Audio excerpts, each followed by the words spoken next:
They installed a towering community wind sculpture right beside my rural property line, so I made sure the county air safety inspectors spun it back on them.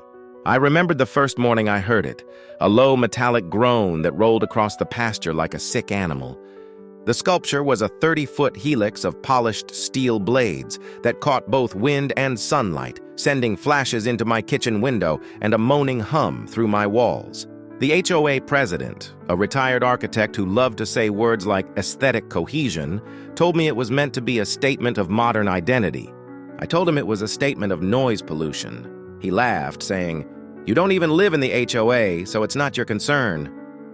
It became my concern fast. My cows refused to graze near that side of the field. The constant shimmer made the whole horizon look like a heat mirage. I recorded the sound levels with my phone, over 70 decibels at the fence, and sent a polite letter. They sent back an envelope stamped with their logo, filled with legal jargon about community improvement and easement aesthetics. I replied with my own letter, attaching the county's zoning rule that forbade structures over 20 feet without a variance. Their response was a threat to seek a declaratory judgment. That was when I stopped writing and started digging. I drove to the county office, pulled the public permits, and found exactly what I suspected. No variance, no engineering certification, no environmental review. They'd just built it, assuming no one would notice. The clerk's eyebrows rose when she saw the photos. "That thing's under the flight pattern," she said.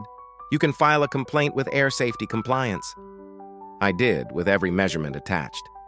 Within 2 weeks, a white truck rolled up with county seals on the doors. 2 inspectors stood under the spinning steel and took readings.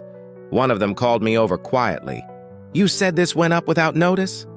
I nodded. "Then they're in some deep wind." The next day, the HOA sent 3 board members to my gate, sweating under their polos. "You didn't have to get the government involved," one said.